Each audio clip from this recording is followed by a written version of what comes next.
Monsieur Dessus. Bonjour. Merci de venir sur notre stand. L'Assemblée générale des maires a, semble-t-il, beaucoup évoqué aussi, il allait être question de la solidarité des communes pour les vallées sinistrées par la tempête Alex. C'est bientôt le premier anniversaire de la tempête Alex. Est-ce que vous pouvez nous dire quelles ont été les actions de la Chambre d'agriculture en faveur de ces communes? Aujourd'hui, les actions elles ont été très difficiles déjà par rapport à faire déjà du repérage en hélicoptère pour voir un petit peu les éleveurs, les agriculteurs qui s'étaient en danger, qui n'avaient plus de vivres pour pouvoir manger pour leurs bêtes. Donc ça a déjà été un état des lieux assez rapide. Et après, on a commencé à approvisionner, si vous voulez, nos éleveurs et nos agriculteurs par hélicoptère, que ce soit en vivres ou en eau, ou en croquettes, ou tous les besoins nécessaires pour maintenir une vie assez normale et pour nos agriculteurs. Et après, si vous voulez, il a fallu faire vraiment un inventaire, si vous voulez, Tigné, Vésubie et Roya, sur les grandes difficultés qu'ils avaient. Et là, on a commencé déjà à faire une grande opération de foin pour nos éleveurs parce qu'ils n'avaient plus de foin et plus d'accès. Donc on a fait une grande opération déjà en héliportage sur l'urgence. Et après, ça a été grâce à nos partenaires, donc si vous voulez, Groupama et le Crédit Agricole, on a eu des fonds, grâce à l'État aussi, on a essayé d'approvisionner au mieux le conseil départemental et la métropole.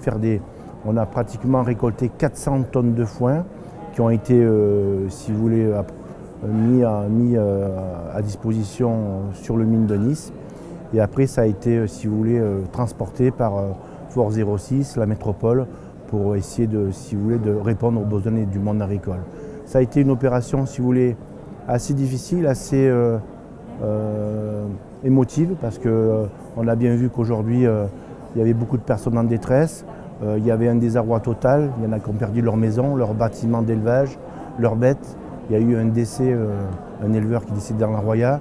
Donc tout ça aujourd'hui, ça a été un travail sur le terrain. Donc je m'y suis rendu sur place assez régulièrement. Et j'espère qu'on a pu répondre, si vous voulez, aux besoins du monde agricole. Bien évidemment, on n'est pas parfait parce que répondre dans l'urgence, c'est quand même difficile. Mais j'estime que le travail a été fait dans les meilleures conditions possibles. Il y a l'action dans l'urgence, et après il faut aussi être là dans la durée. Aujourd'hui, qu'est-ce qui reste à faire? Comment vous les aider aujourd'hui? Si vous voulez, aujourd'hui, le constat qu'il y a, c'est qu'il y en a qui ont perdu leur pâturage. Ils n'ont plus de quoi mettre leurs bêtes dans des endroits pour pâturer. Donc il y a une solidarité qui a été mise en place.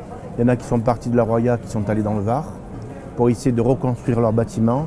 Il y en a qui a eu une solidarité entre éleveurs qui ont prêté des pâturages, qui ont pris les bêtes, si vous voulez, en maintenance pour l'année, en pâturage. Et si vous voulez, il y a quand même une belle solidarité entre le monde agricole qui a été mise en place. Et j'estime que cette solidarité a été plutôt satisfaisante. Et on a eu aussi des dossiers à faire sur les pertes et les conséquences sur le point de vue financier. Donc il y a des études qui ont été faites bien précises sur les pertes de ces personnes-là. Il y a des aides par le conseil départemental, par la métropole et par la région qui ont été mises en place. Bien évidemment, ça a été, si vous voulez,